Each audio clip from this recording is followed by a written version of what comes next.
Peggy 16.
Okay, this is really going to date me. I remember playing Pathways into Darkness back in 1993 on my original Mac, and that game was phenomenal.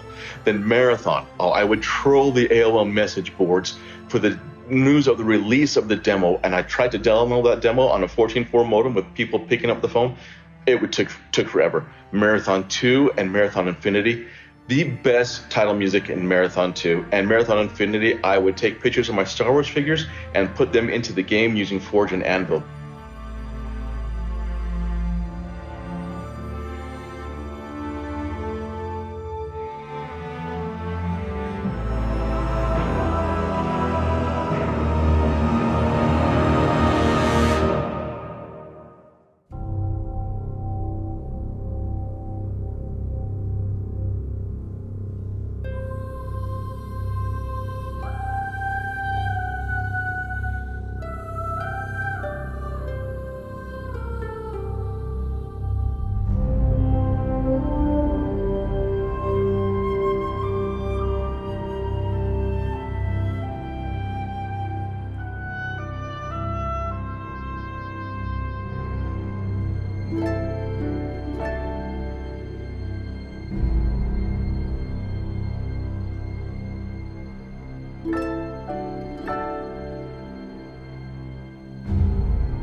"30 years of creating the games that we love, the games that I've grown up playing throughout my childhood, teenage years, and also my adult life. From the OGs, or my OGs, games I started on, the Halo 2s and the Halo 3s, winning championships in these games, from the collectibles and Reach, amazing artmanship, craftsmanship, designing, coding, all these tireless hours you guys have put in to create these worlds. We need to get back to the city. It isn't safe here. From the Destiny 1, sanitary, and all of the lore that you started with, more collectibles, all the way to Destiny 2.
from EGM giving Combat Evolved Game of the Month and Perfect 10s, to LAN parties, to Xbox Live, to the thank you screen on Reach, to the D1 Alpha, to my girlfriend showing up on the corner of my bed with the Destiny PS4 to play with me, to Rift at E3 and the Blacksmith Shader, to getting to see Destiny 2 at E3 with Tess, to her marrying me, and to old friends still playing Halo at our wedding, to Day 1 Deepstone Crypt, to so many raids, so many friends, and to Tess still playing Destiny with me every week. Bungie has personally given me 20 years of fantastic memories, and I am forever grateful. Thank you.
As a content creator, I strive to build my community on positivity and compassion. My community, TCAT, has evolved into such an important part of my life and has helped me create lifelong friendships. I've met so many amazing people online and in real life because of the extravagant world created by Bungie and a little old game called Destiny. Some of my favorite memories include traveling to Bungie to reveal the Taken King, going to GCX and meeting so many amazing people, and raising money for St. Jude. I will cherish all of these memories, and I cannot wait to make more.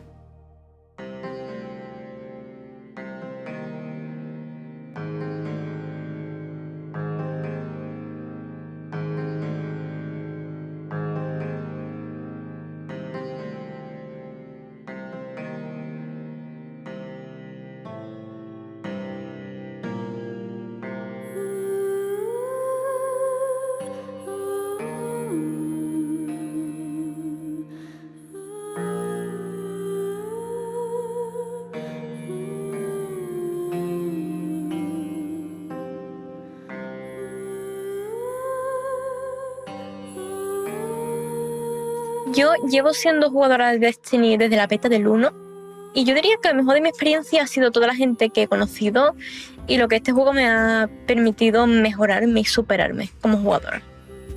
Lo más gratificante para mí han sido las experiencias en raids de día 1, la competitividad que estos generan y los retos en solitario que esta magnífica entrega te permite realizar. Así que vamos a por otros 30 años, Bungie.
So my clan, Peasant Guard, was formed through a love of Destiny, and it's made up of players from the UK, America and Norway. And my favourite Bungie moment, something that will stay with me forever, is after a year of playing together online, we were all contacted by Bungie and asked if we'd like to be flown out to Germany to meet in person and to have that moment captured in a mini documentary.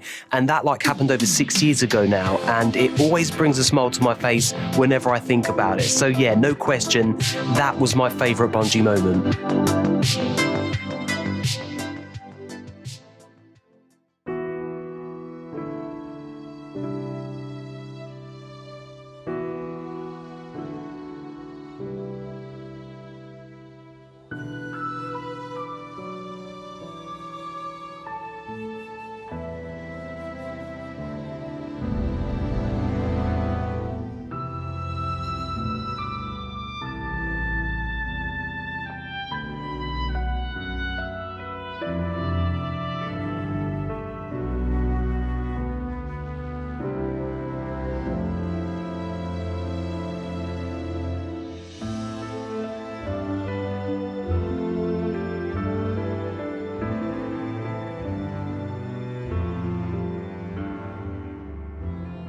I am a former drug addict, and playing Destiny 1 kicked my drug addiction.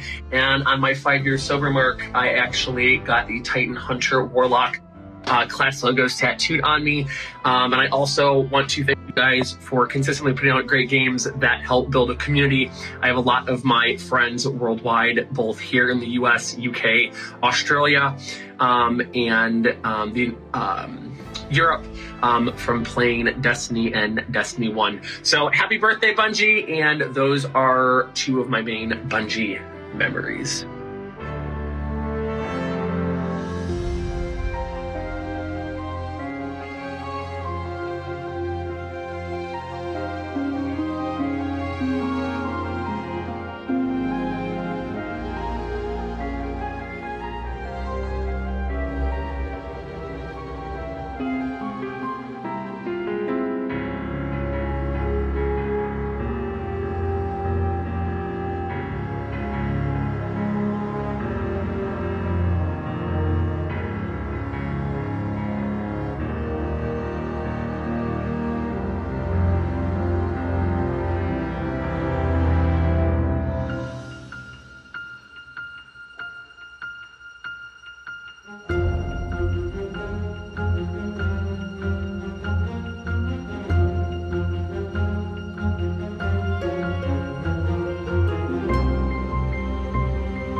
I think it all starts with going home after school every day and playing Halo 3 custom games all night, Trash Compactor, Tremors, Duck Hunt, so many fantastic options, Stairway to Heaven.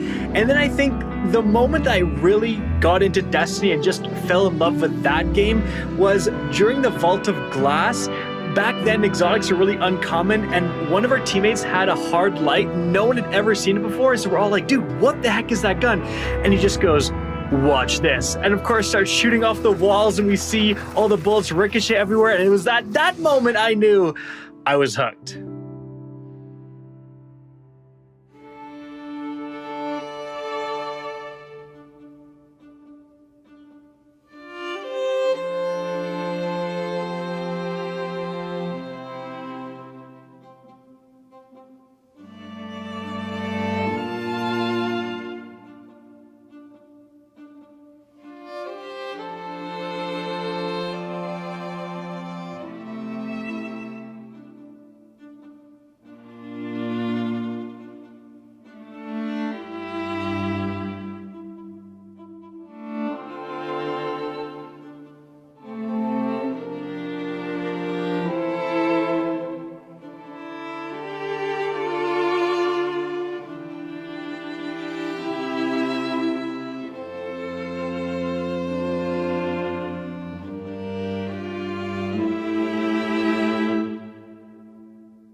Mein erstes Spiel von Bungie war tatsächlich erst Destiny 1. Und Destiny hat mein Leben verändert.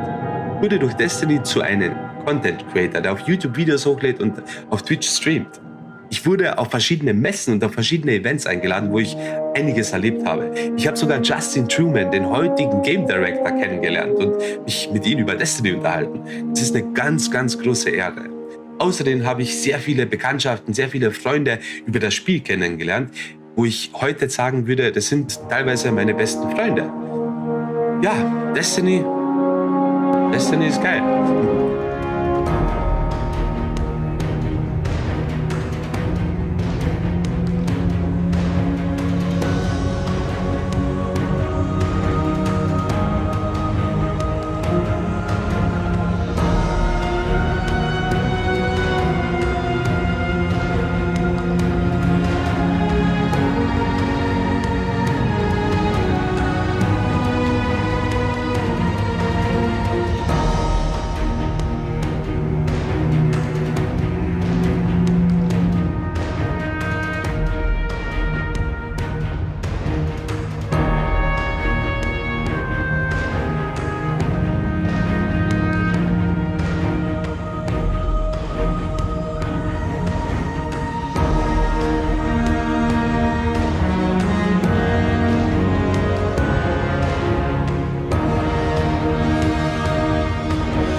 Flash forward to me as an adult discovering Destiny for the first time, walking out of the Cosmodrome, seeing that fallen walker, taking it down and just feeling like such an awesome, powerful force to be reckoned with. I was in love with the fantasy of the game.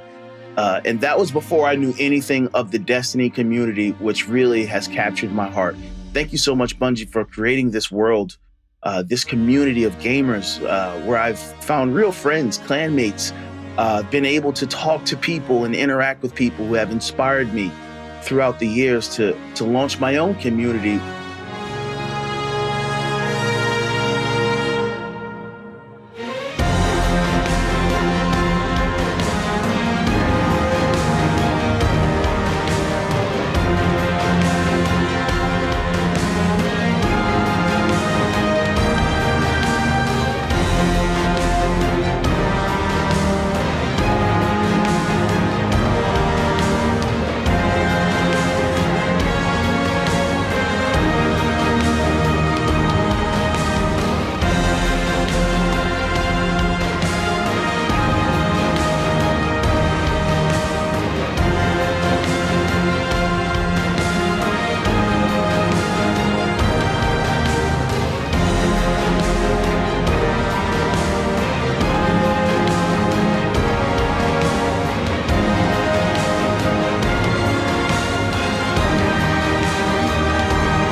Bungie me ha aportado durante todos estos años algo increíble. Destiny forma parte de mi vida desde hace mucho tiempo y sin duda lo mejor que tiene este juego es que he podido conocer a personas maravillosas y poder realizar actividades con esta gente, tener su apoyo y su compañía a la hora de querer mejorar, no tiene precio.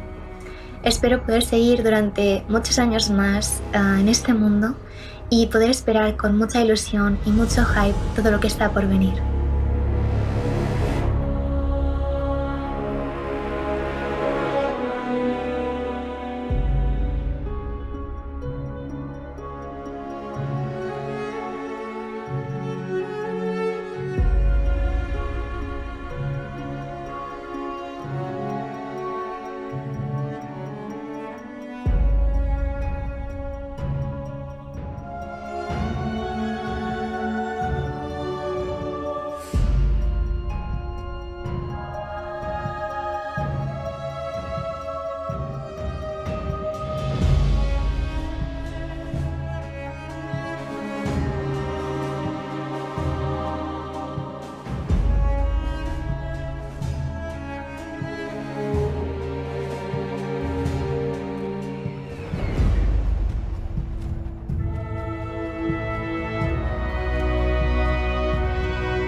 favorite memory from a Bungie game has to come from September 2016.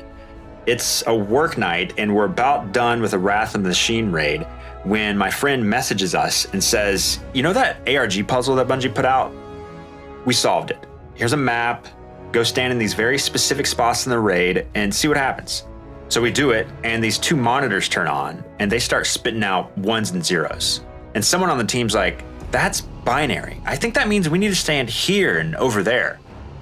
Then, the mysterious diamond in the center of the room opens up, revealing the next step in a quest to get Outbreak Prime, an exotic weapon, and we're losing it. I stay up all night, finishing the quest. I get maybe 2 hours of sleep before work the next day.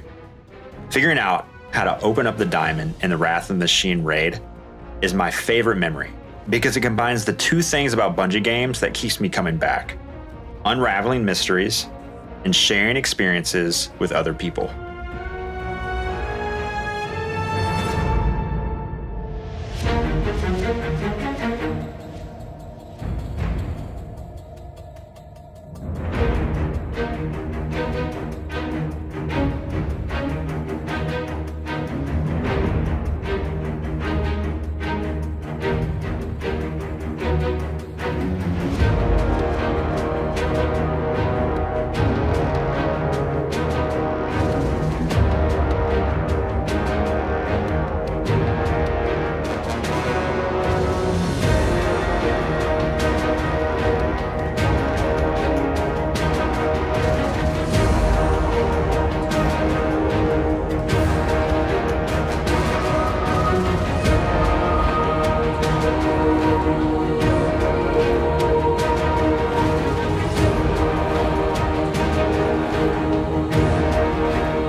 Like, there really have been so many special memories.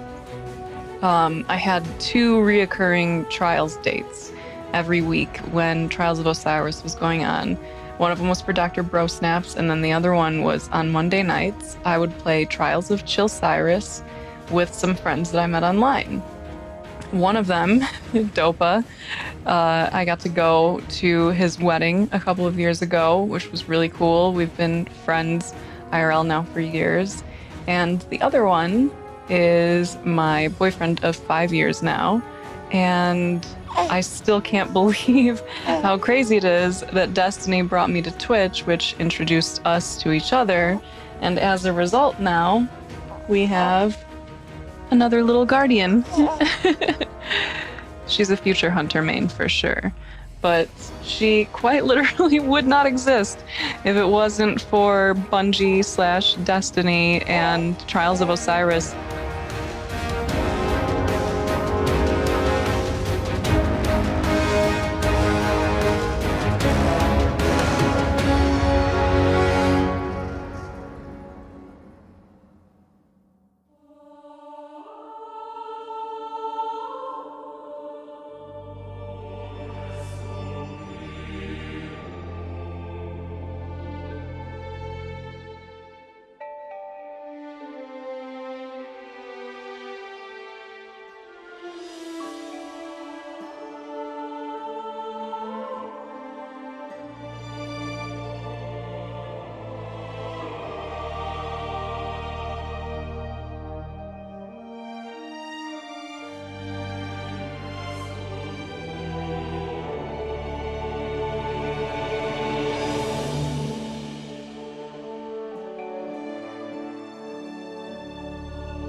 I think another one of my favorite moments was the D2 reveal event.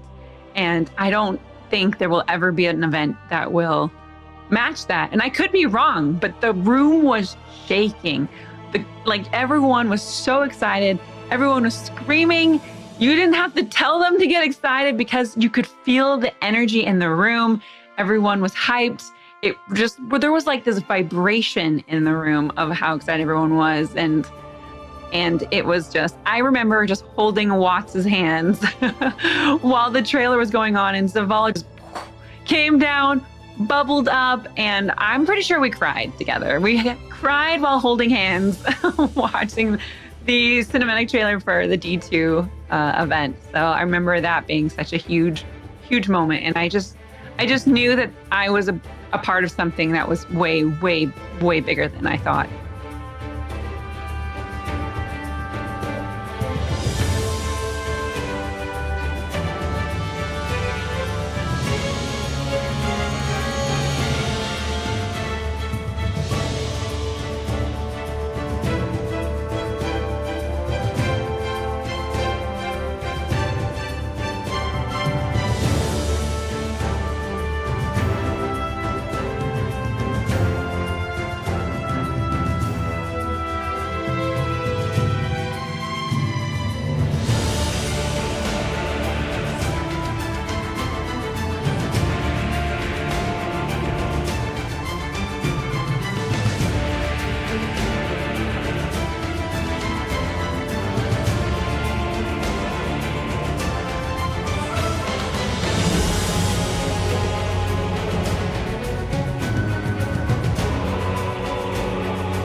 I think that my favorite Bungie memories are always probably going to be my childhood LAN parties I would have growing up with my friends. And then even into college with like Halo Reach when it launched, I remember running down to like the college store and getting my copy there.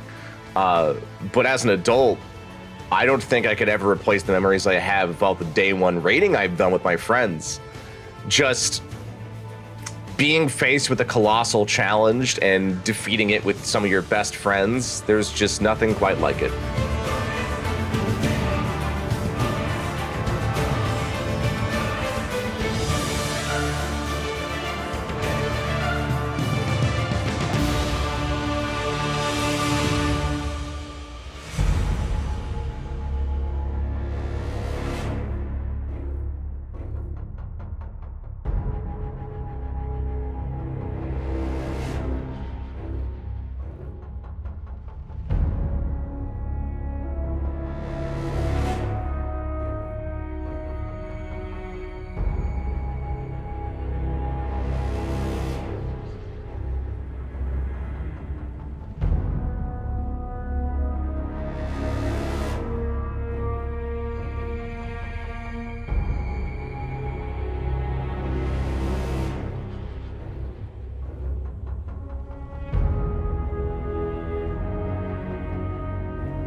My clan math class in 2016 rented out a house for PAX, and easily one of my favorite memories through all of this has been being in that house with them for a few days, just hanging out, everybody chilling together, and just having a really, really good time. So I never would have had that without Bungie and Destiny. So.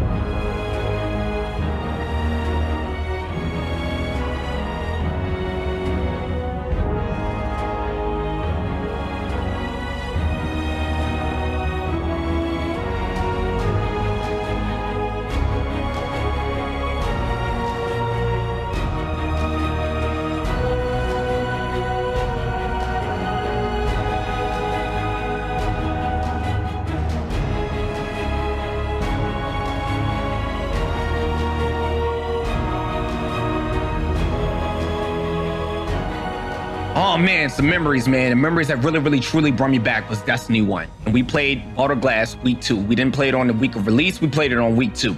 And when we first experienced the raids, me and the boys from work, I didn't really know too many people. We went in that raid, man, and we defeated the first encounter. We beat the first encounter.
You know, the thing about Bungie memories for me is that it's memories of my friends, because Bungie games are about friends. It's 4 friends sitting in a room, everybody with their own Xbox, everybody with their own TV, and everybody yelling at each other because the one person keeps bringing the gravity hammer into the elevator, killing all of us. It's Destiny with a crew, 6 people, tired, long night, and you haven't beat the raid boss, and you want to beat that raid boss, and the last run it works, and you yell for 25 minutes before you log off.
I had just moved to the States, and the very first friend that I made here was a guardian that I found in the Cosmodrome.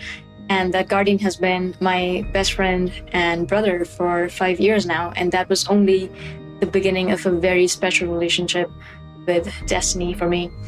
Some of the most beautiful moments of my life have been driven and shared by the Destiny community, including coming out and watching hundreds of people that I didn't even know just come together to show love and support and solidarity. In that moment, I knew that I had found a home away from home. And this game and this community constantly reminds me that we're not guardians just in name. We truly are bearers of light.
What's up, man? Yeah, if you guys just want to have a seat, it's just literally recording a conversation, so.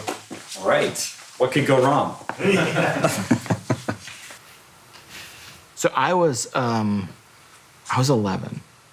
when you started the company, but but you were not that much older. Like you weren't that much older. Like what is the take me all the way back? I guess that's true. Take me all the way back to the moment where you're like, I want to do this. Yeah. There's a funny thing for like a lot of my life.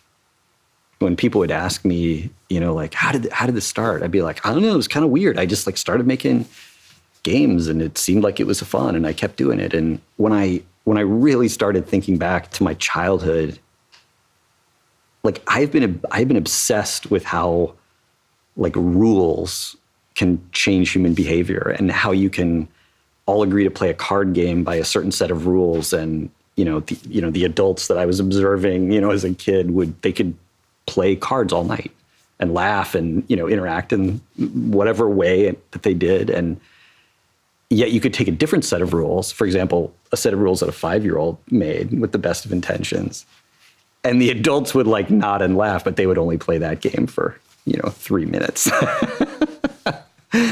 And that has always fascinated me. And I realized, looking back on it, that I've been doing that my whole life, and it irritated my friends, and they didn't want to play. I mean, because we start as a game designer and you suck. You're terrible. Your games are horrible. I mean, they're not even games. They're just, it's almost, you're just a little tyrant trying to get people to do things. And I remember building, I probably spent weeks building this really complex pen and paper adventure game on index cards. And I'd drawn pictures of monsters and everything like this. And I remember finally getting, a friend to play it at school. And it was the first dice roll, some creature killed his character or something. It was just the worst possible, outcome. And I was I was in 4th grade or something. But some kids look at the garbage truck and are that big, powerful machine. That's what I want to be. But to me, it was the deck of cards. Like, I want to know how to control that. Like power to build an experience that when people come into it, they leave with a smile on their face or more connected to the people around them. Yeah, I've been doing that forever. It's kind of crazy. Way before computers. And then of course, right, I saw games on computers and I was like, wow. My perception, based on all of our time together, has actually been like you are more interested in the making of them in a bunch of ways than playing them. Like playing games isn't like it's not an explicit hobby of yours. You're educating yourself. It's more work, but it's like you're always making stuff. Yeah, I think this is true, and I feel a little bit like guilty about it sometimes because I think it is the most dangerous thing as a designer to enjoy the making more than the playing, right? Because the number of things you can enjoy making is infinitely larger than the number of things that you can enjoy playing, right? Much less other people can enjoy playing. And so, yeah, what you say is true, and I feel like it's sort of like an addiction that I've had to fight so that I make things that are worthwhile. Because it's, the whole shtick to me is about, touching other people, like somehow. Yeah. So we talked a little bit about kind of the origin. I want to jump ahead again. I'm going to jump to my life, 2004. I remember I finished the campaign for Halo 2, and my friends and I got distracted a bunch by the multiplayer, and I finished it the same night I finished Metal Gear 3.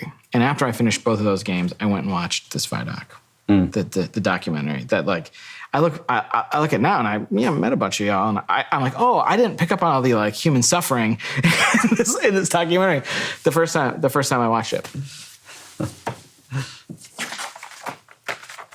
Do I get to sign your? No. Do you remember this? I looked for it actually before I came in today. I don't think I have it anymore. You don't? Yeah, no, I remember the sweatshirt. Yeah. Okay. Yeah. Okay. Yeah. This is what is this from? Like, what is this actually? I've like wondered this. Like, what is this? It was just like, what did?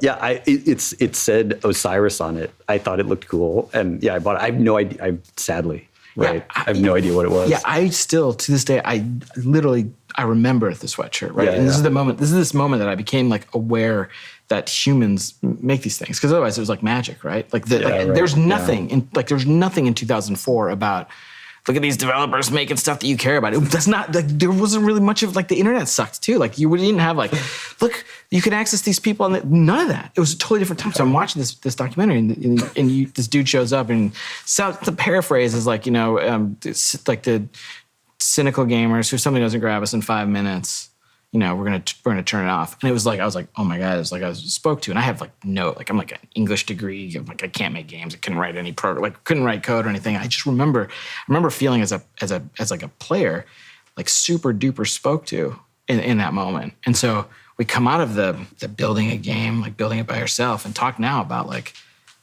the team has changed. Like, building teams has changed. Like, the way you think about building teams has changed. The way in the however many years I've been at Bungie now, in the fifth, like, the way the company approaches building teams have changed. Let's go all the way back to Halo 2, like building the team for Halo 1 and Halo 2. Yeah, I mean, I think if like past Jason was here, he would disagree with a lot of stuff that I'm going to say, but I think compared to the intentionality that we, try, sometimes exhibit, know we should have about building teams and how important teams are.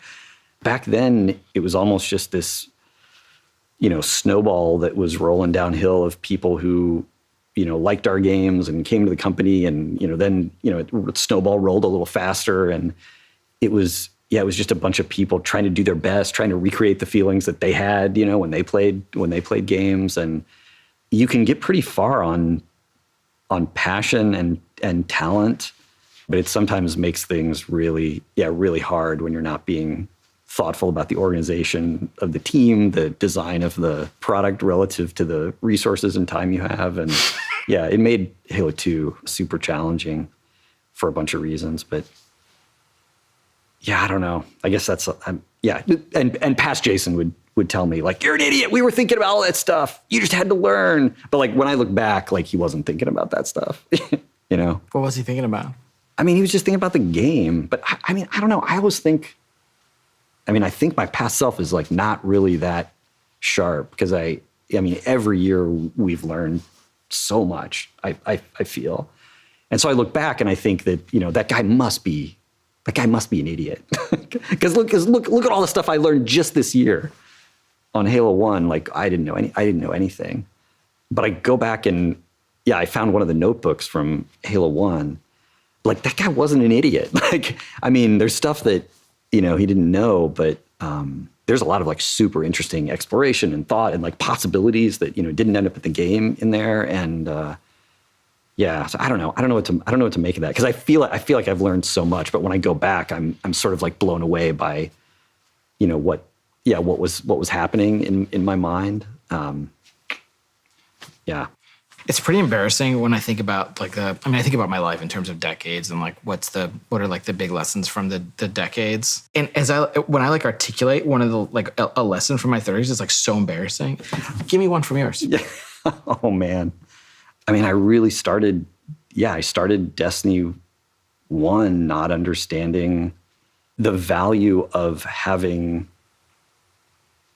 at least somebody on the team who cares more than anybody else about what the team is missing, what the team isn't admitting, who on the team isn't talking to each other, where on the team are our dreams incompatible with the calendar, or our dreams incompatible with our ability, or our dreams incompatible with the hardware that we need to run on.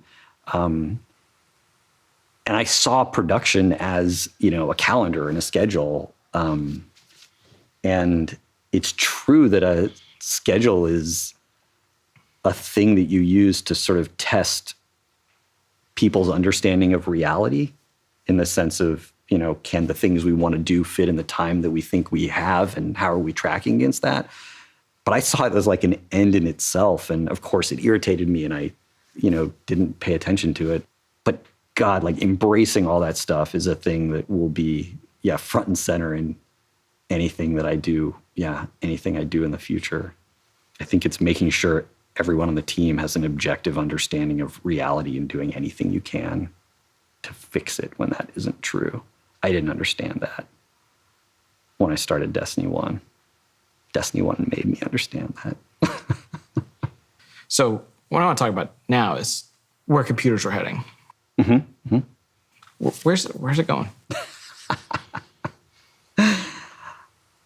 AR is going to be the thing that displaces mobile. Like I'm so sure of that. I'm so sure we're all going to be wearing glasses, and all the TVs are going to go in a landfill. All those companies are going to go out of business. All the cracks in our ceiling are going to get fixed in our glasses. Like so many people are going to end up with virtual pets and windows out to the Taj Mahal or the Eiffel Tower. And maybe it'll be 20 years.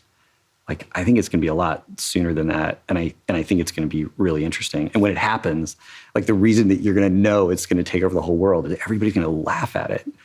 Like everybody's going to think it's ridiculous. When the iPhone, came out, the stuff people were saying to like not admit that they were holding like a, chunk of the sun in their hands that was going to change the world. Like the stuff people said was ridiculous. And people are going to do that again. And the other interesting thing about AR is if you have AR, you have to have local compute because you need high frame rate. You need to be able to render all kinds of crazy stuff like right there, like, within 2 feet of your body. Yeah, which means I think all the cloud computing stuff totally going to happen, absolutely going to be a thing. But we're not going to transition fully to, thin client. But yeah, those would be my two predictions. Local compute never goes away. AR displaces mobile, like 100%. So on a long enough horizon, how are we going to get ready for that? we got it's it's a great question, and I think the answer is like we already are. Like I don't think what's going to happen is there's going to be a whole new slew of games that can only happen in AR. I mean, there's definitely going to be some. But I think in a lot of cases, what's going to happen is people are going to, throw away their TV and have a way bigger TV, or they're going to go to a totally virtual space that has a bigger, screen. And they might play some tabletop or strategy games in a different way. But I think people are always going to be playing first-person shooters, with some kind of input device on like a virtual, window in their visual field. And so I think a bunch of the stuff that we're great at doesn't, get tipped over by this. The thing we're great at, right? So let's go all the way back. Bungie games, someday. Not the company's still there, but I think a lot about my life through the lens of what would go on my tombstone. I just do. I think it's like completely busted. I don't think it's like a thing a normal, like reasonably sane human being would do. But I think it's a simple way of summarizing your existence, and it's the acknowledgement that these existences sometimes come to an end. The question I want to ask is about Bungie's epitaph. What is that simple distillation of what Bungie is? The tombstone-worthy distillation. I was on the 271 coming back across the bridge home, one night on the bus, and these two guys in front of me were talking, at first about college. Like they were older, but they'd obviously like gone to college together, and I think they worked together. And at some point they started talking about Halo, and I think it was Halo 2 for them. And they weren't really talking about how much Halo meant to them. They were talking about, and they weren't really talking about how much they meant to each other, but that's what they were doing, is they were sharing those stories of, where they were and what they were doing and how they were feeling. And, that moment, that's like still keeping me going. I mean, that might fuel me for the rest of my life. And it's not the only time that's happened, but you get a few of those, and, that's all I want. It's just people sharing memories in an experience that, wouldn't have existed without, you bleeding buckets of blood into the, whatever code or design or something like that. That's what, two people having an experience that they wouldn't have had, if you hadn't created, what you created. Like that's, I don't know. That's what matters. That's what matters to me. We're done.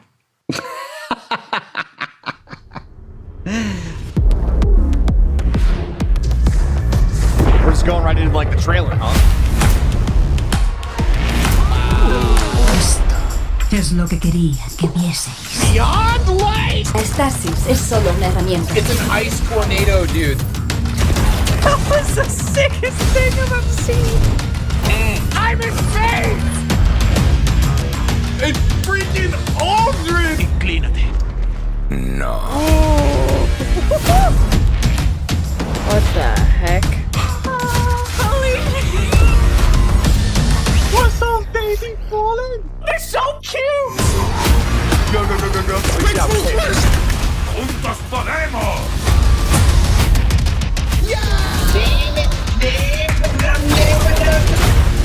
I'm gonna shoot you with 6 anarchies. You're gonna sprint at that Gorgon. Run! Fast speed, little doodle. Run!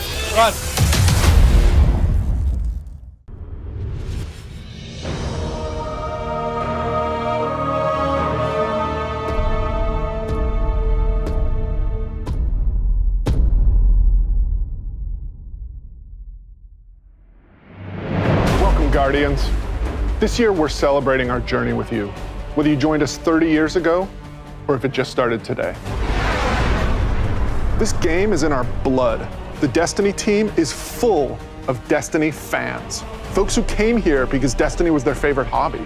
Folks who log out from work in the evening and log in to play with their clan. The team we have today is committed to relentlessly upgrading this game that we all love. We aren't happy with just another mission. Instead, we want to push the limit of quality you can expect in an action MMO with uniquely Destiny experiences like Expunge and Presage. We are committed to delivering the best mission content that you can play in any game with a friend and having the best feeling action game, period. And this shows through in the passion that we see for Destiny 2. Since we declared independence 2 years ago, the Destiny community has grown by over 20 million new players, and it continues to grow faster than we ever could have predicted. We're grateful to be a part of this amazing growing community that you all have created. You represent Destiny. You help make it better every year, and you are so welcoming and supportive of every new Guardian that sets foot in the tower. And only a handful of us are going to be up here today. Most of them are in their homes, at their desks, working hard to bring the next part of Destiny to life. It's a huge honor representing such an incredible team and introducing the next chapter of Destiny 2. So, without further ado, this is the Witch Queen.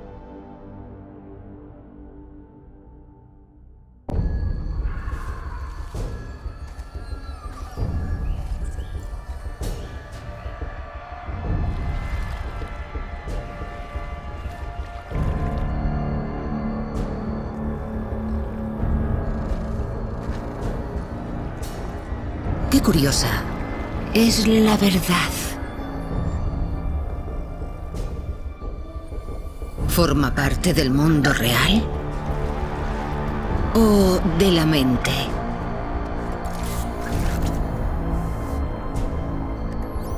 ¿Es rígida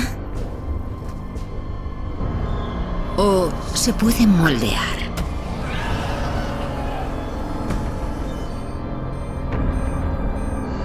¿Quién decide qué es la verdad? No existe un poder mayor en este universo de luz y oscuridad. Decidme, lucecitas, ¿cuál es vuestra verdad ahora?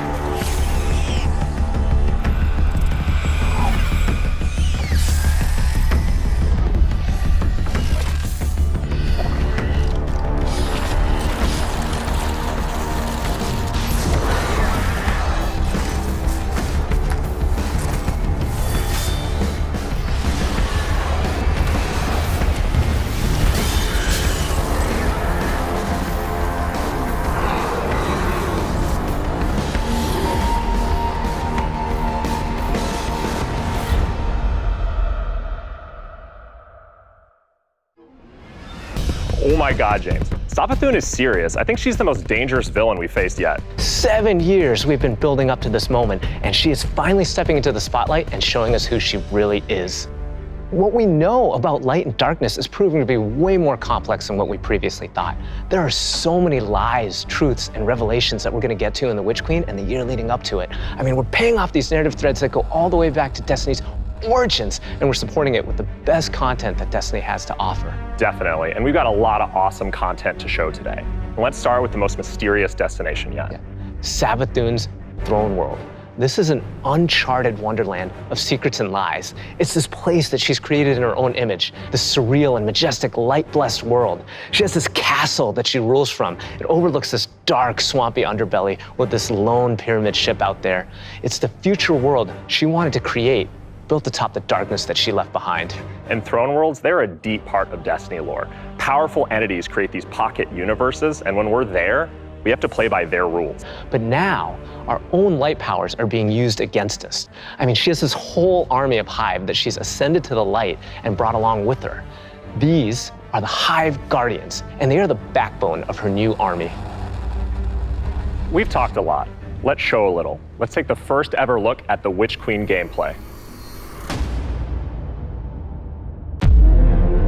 Savathun, la Reina Bruja, diosa de las mentiras y la colmena. Tras la muerte de su hermano Oryx, Savathun decidió esconderse. No por miedo, claro, sino porque ese era su plan.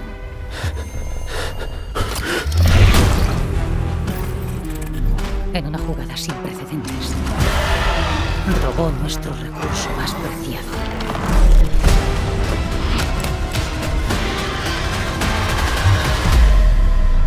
Lo único que creíamos que nunca podría conseguir. La luz.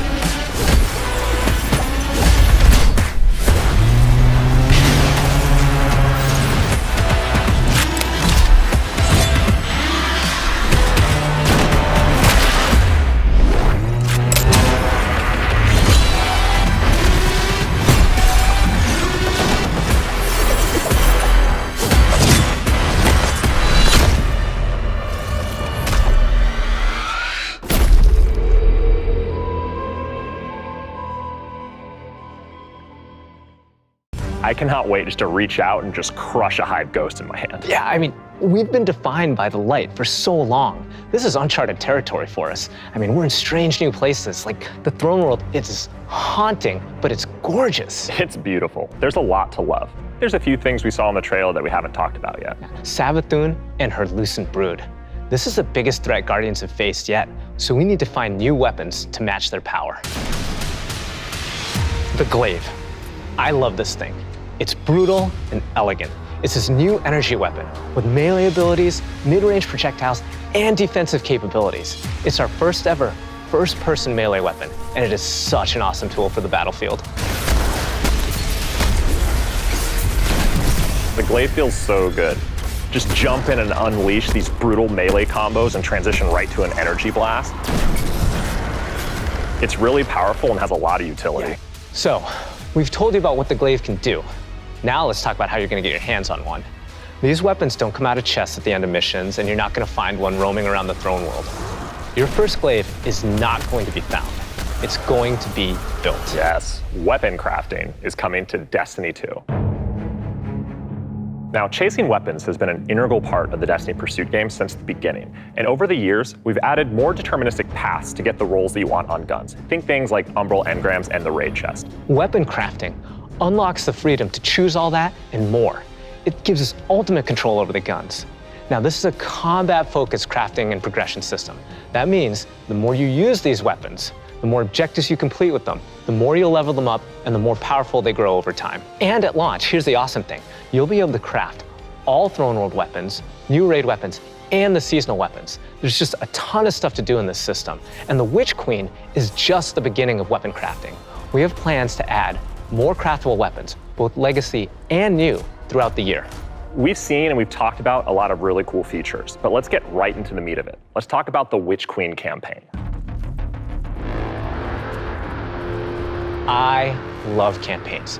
They've always been a cornerstone of the Destiny experience. They're rich, deep stories interwoven with big combat sequences and memorable characters. They take us to remote worlds in our ever-changing universe. And so we're putting extra care into the campaign for the Witch Queen. We want you to feel those goosebumps when you step onto the throne world for the first time and come face to face with Hive Guardians.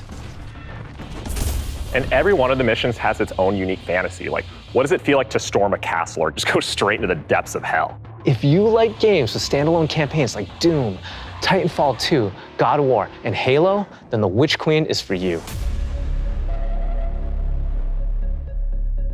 So, in addition to our classic normal mode, Legendary is our tougher, aspirational version of the campaign, where the enemies hit harder and respawning is heavily restricted. So every battle is a gut punch, every boss is a worthy adversary. It's gonna hurt. You might tap out, but if you persist and you get to the end, your time will be well rewarded. Whether you want to play solo or with a fire team, the difficulty will scale based on how many people you bring. Before we go, one last trip down memory lane. I remember camping out the Predator for Destiny 1 because I just had to have the Ghost. To me, it was like the symbol of Destiny. And if you care about that stuff like me, you're gonna want to get your hands on the Collector's Edition because you're gonna get a Hive buddy to go up on the shelf with it.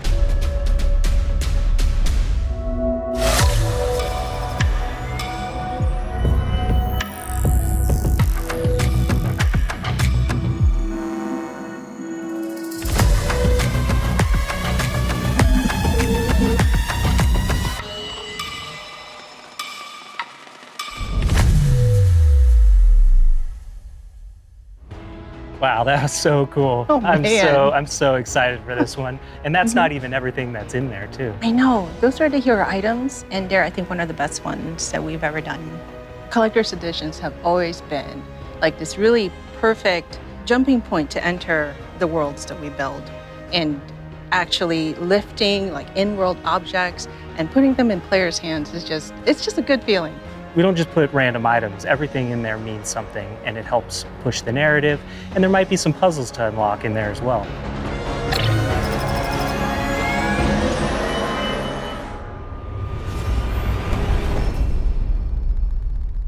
So at this point, you can see Savathun has been one of our greatest threats, operating behind the scenes for years. You may have heard of her brother, the Taken King, but Savathun is the most dangerous being we've ever faced. She's cunning, elusive, she works in the shadows, so in a way, Savathun is new to all of us. Exactly, and now it's time to finally see this legend reveal herself and change the Destiny universe forever. But when we talk about the overarching story of Destiny, we don't just mean the plot lines or characters that feature release to release. Narrative is a guiding force in Destiny, and we're calling on its rich history of world building, bringing that to the forefront and growing it in a bold new direction. So when you join the game today, you'll experience an immediate call to action alongside millions of your fellow Guardians. During this past year, we watched the results of your actions play out across Destiny's seasonal releases. You've redeemed old foes, brought former enemies to the bargaining table, learned that there's always more than one side to every story, and built alliances no one ever thought possible. And on the largest scale, you'll experience a vast, living, interconnected world of stories that's striving to a greater end. We need you, Guardian. You'll experience this alongside a massive community of Guardians, release after release, together. This is our universe's cosmic purpose. This 10-year journey we've been on since Destiny 1, it's drawing to its dramatic conclusion. The Light and Darkness saga will end. But make no mistake, Destiny 2 will not. We're building not so much to an ending, but more to this transformative moment for Destiny 2's future. Last year, we announced The Witch Queen and the following expansion, Lightfall. And now we're excited to announce the release after Lightfall, the final chapter in the Light and Darkness saga, Destiny 2, The Final Shape. It's going to be one wild, continuous ride. Yes, and that ride starts with Season of the Lost. Not only is it the prologue to The Witch Queen, it's your first opportunity to interact with Savathun. But rather than spoil it for you, why don't we take a look? Para sobrevivir a la tormenta que se avecina, la torre y la ciudad onírica deben permanecer unidas. Estamos rodeados, un círculo de lanzas que amenaza al sistema desde sus confines.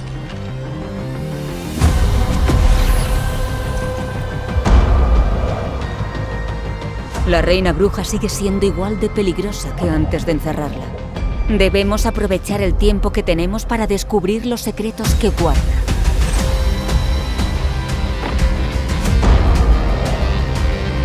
Vuelve a iluminar los caminos del plano ascendente y trae a mi gente de vuelta.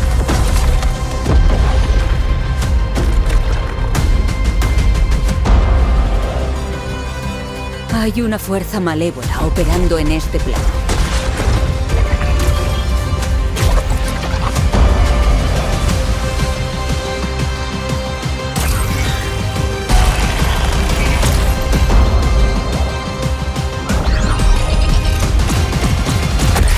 Necesito que vuelvas a usar la violencia.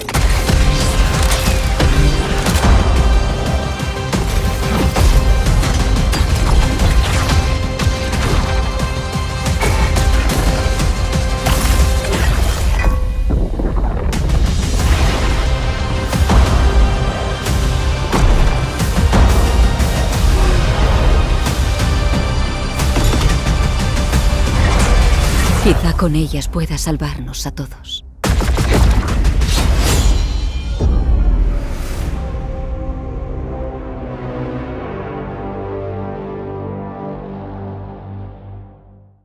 Seasons have gone through massive transformations since Shadowkeep. We're dedicated to creating an evolving, interconnected world that puts your Guardian at the center of the action. We're reaching the end of one journey and the beginning of another. The days of Destiny's biggest story moments happening in lore pages is long gone. I mean, Mara's return has been hinted at forever, and now it's happening in a season.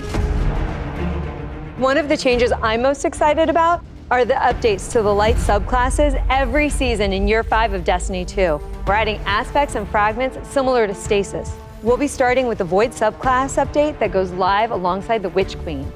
But the Witch Queen is only the beginning of what's to come, and Season of the Lost is the prologue to that story. It starts off with Marasov's return to the Dreaming City, and with her return, all the awoken technology comes alive. But the Hive God of War, Xivu Arath, has reemerged and has Guardians and Mara in her sights. Guardians must forge a path through the Ascendant Plane to save Mara's lost coven of witches before Xivu Arath can reach them. And to aid you in this task, you'll have the Wayfinder's Compass. The time is at hand. The beacon is shining bright and the ley lines are set in place. It's an ancient awoken artifact that gives the wielder the power to uncover pathways, secrets, and treasures within the Ascendant Plane. There's a plethora of new weapons coming, including a suite of legendary stasis guns that will stop your enemies cold. The armor makes you feel like you're a member of Queen Mara's court. And no season is complete without new exotics, and Season of Lost features one once intended for Uldren.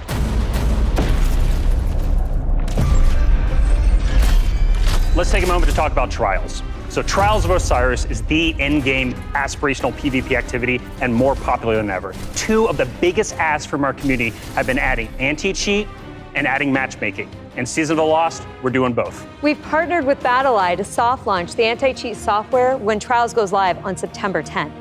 Also, you'll be able to matchmake with groups of players to form fire teams or solo queue by yourself. And we've remixed how rewards are distributed to give all players the opportunity to earn some of the best weapons and coolest armor in the game. That's right. We're shifting away from winning matches as a primary way to earn loot, and instead, winning individual rounds and completing matches will allow you to earn some rewards. But Going Flawless hasn't changed. So if you want to flex those PvP skills, the Flawless Chest will still be the only place to earn Adept Trials weapons and unique cosmetics. All right, so the next chapter in Destiny begins right after this stream with Season of the Lost. Return to the Dreaming City with Mara Sov and learn the mystic art of wayfinding. I'm so excited crossplay is going live today. And today is your first opportunity to jump into Destiny with friends on any platform from all over the world, playing together.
As a company that prides itself on taking care of its employees and their significant others and their communities and those who are in need, it's pretty devastating as we look at the racism in America. And our intention is to do better and to leave the world in a better place. We want to be a part of that social change.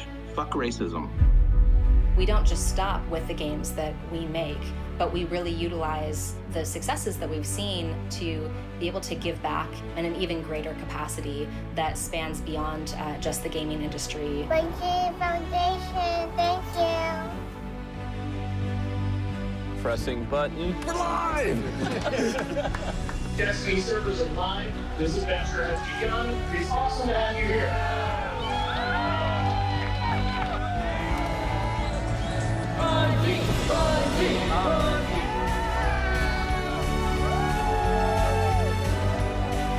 This game is going to single-handedly destroy my social life, and I can't wait.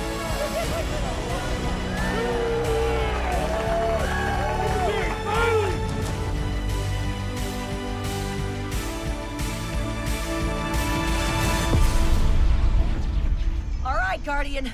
Time to kick them where it hurts.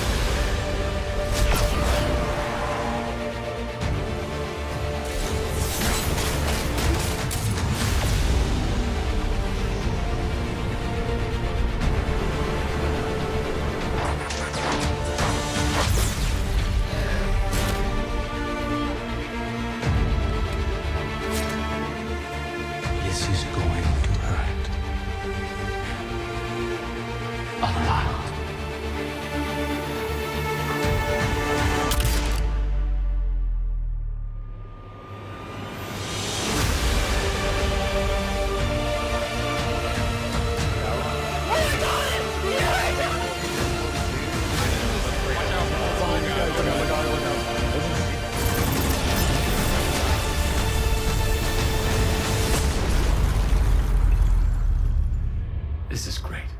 Anyone want a hug?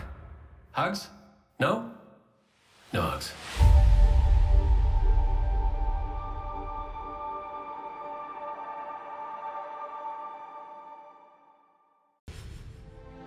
How do you follow that?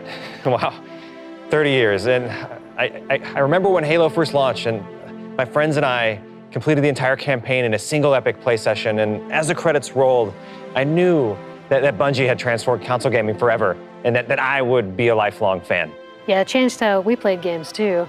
I remember getting together with friends for Halo weekend LAN parties. We had so much fun.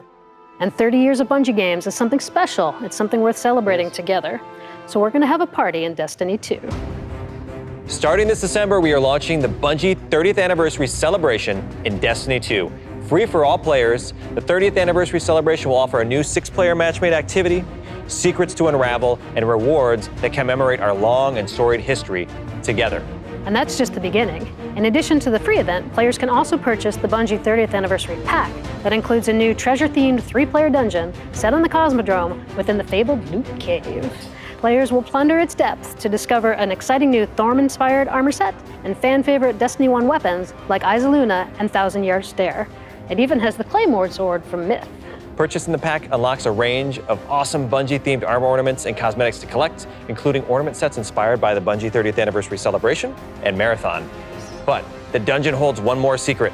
The crown jewel of its weaponry is a Destiny 1 classic. Gjallarhorn is making its long-awaited debut in Destiny 2. We're going to take its iconic status to the next level. Galley has been carefully updated for the Destiny 2 sandbox. So, this December, join your friends and collect exclusive rewards during the Bungie 30th Anniversary Celebration. But the party isn't only happening in Destiny 2. We've partnered with Nerf Limited to create a functional, dart-firing Gjallarhorn. We'll have more on that soon. And that's not all. Here's a look at some of the incredible loot we've made over the years and a sneak peek of what's coming up.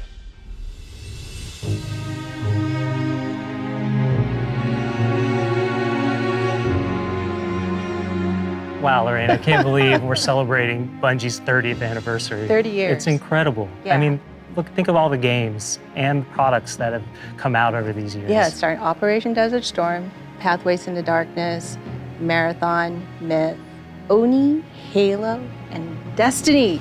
7 years of Destiny. It's an amazing journey.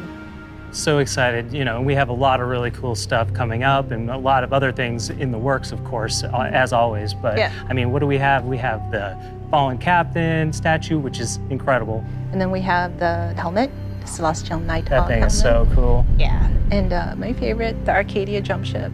Yeah, I get goosebumps just thinking about that. You know, it really gives me that nostalgia from Destiny 1. And so I think it's a great way we're going to celebrate not only Bungie's 30-year heritage, but the 7-year heritage of Destiny. Yeah. And it definitely gives you the feels.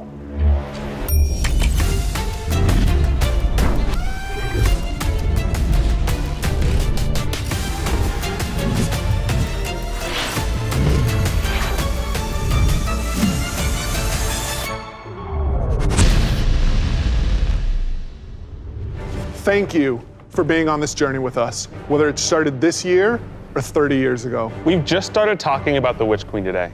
You've got our first peek at weapon crafting, our definitively Destiny campaign, the glaive, and a year full of updates to all our light-based subclasses. All of this and more is coming alongside Savathun's long-awaited arrival front and center to the Destiny universe. The Witch Queen marks an acceleration in our story heading towards the conclusion of the Light and Dark saga, and we're so excited for everyone to join us on this epic adventure in the Witch Queen, Lightfall, the Final Shape, and beyond. And the Witch Queen's gonna kick off another amazing year of Destiny with 4 great seasons packed with all of the narrative, events, and rewards that you've come to expect from us. But there's even more coming next year than just our new seasons. The deluxe edition of the Witch Queen will also include 2 brand new dungeons to be released in 2022.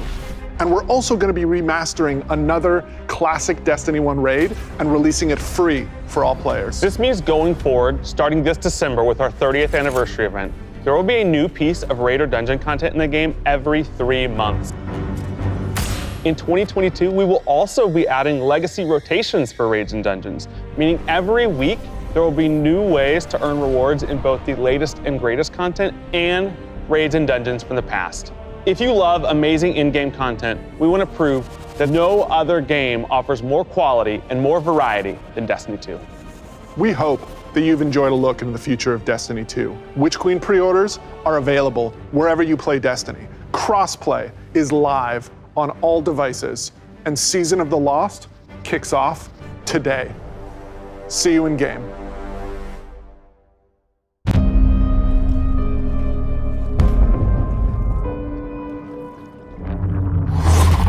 Qué curiosa es la verdad.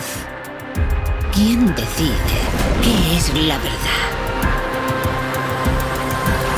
Decidme, lucecitas. ¿Cuál es vuestra verdad ahora? La Reina Bruja sigue siendo igual de peligrosa que antes de encerrarla.